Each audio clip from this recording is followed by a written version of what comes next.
ఒక్కో డైరెక్టర్కు ఒక్కో టార్గెట్ ఉంటుంది. రాజమౌళి హాలీవుడ్ను టార్గెట్ చేశాడు.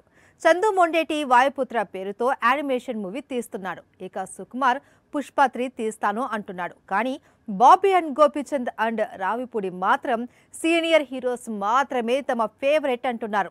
తరచూ వారితోనే మూవీస్ చేస్తున్నారు. టాలీవుడ్ వరకు బాక్స్ ఆఫీస్ ను షేక్ చేయడమే పనిగా పెట్టుకున్నారు. ప్రభాస్, మహేష్, అల్లు అర్జున్, రామ్ చరణ్, ఎన్టీఆర్ వీళ్ళది ఒక లీగ్.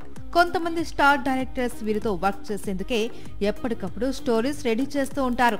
వారు డేట్స్ ఇచ్చేస్తూ ఉంటారు. అందుకు సింపుల్ ఎగ్జాంపుల్ రాజమౌళి, సుకుమార్, సందీప్ వంగ మరికొంతమంది స్టార్ డైరెక్టర్స్ ఉన్నారు. వారి కేవలం సీనియర్స్ ను దృష్టిలో పెట్టుకునే స్టోరీస్ రెడీ చేస్తూ ఉంటారు.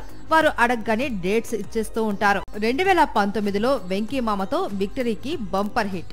అంతే, అప్పటి నుంచి రూట్ మార్చేసి సీనియర్స్ కు జిందాబాద్ కొడుతున్నాడు బాబీ. వెంకీ మామకు ముందు జై లవకుశ, సర్దార్ ఉన్న విక్టరీతో మూవీ తర్వాత మాత్రం కంప్లీట్ గా సీనియర్స్ కు ఫేవరెట్ డైరెక్టర్ గా మారాడు బాబీ.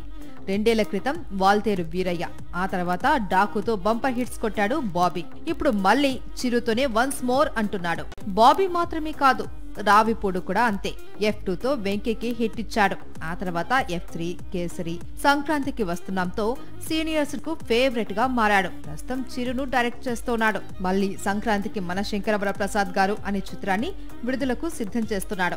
ఆ తర్వాత లైన్ లో సంక్రాంతికి వస్తున్నాం సీక్వెల్ ఉంది. ఇక గోపీచంద్ మలినేని సేమ్ ట్రెండ్ కొనసాగిస్తూ ఉన్నాడు. వన్స్ వీరసింహారెడ్డితో సీనియర్ హీరో ఫ్యాన్స్ ను ఇంప్రెస్ చేయడంతో ఆ ట్రాక్ వదలడం లేదు. ఏకంగా బాలీవుడ్ వెళ్లి అక్కడ సీనియర్ హీరో సన్నీ డియోల్ తో కలిసి జాట్ తీసి హిట్ కొట్టాడు. ఇప్పుడు కూడా మరోసారి వీరసింహారెడ్డి కాంబోలో మూవీని రిపీట్ చేస్తూ ఉన్నాడు. వచ్చే దసరా పండక్కి సినిమాను ఘనంగా ప్రారంభిస్తారు. ఆ తర్వాత లైన్ లో మళ్ళీ జాట్ సీక్వెల్ ఉంది. పేదవాడి పక్షాన నిలబడతాం, ప్రజా గొంతుకై నినదిస్తాం. వాయిస్ ఆఫ్ వాయిస్లెస్, తెలుగువారి మనస్సాక్షి సాక్షి టీవీ. సాక్షి టీవీ ప్రసారాల కోసం మీ స్థానిక కేబుల్ ఆపరేటర్ను వెంటనే సంప్రదించండి.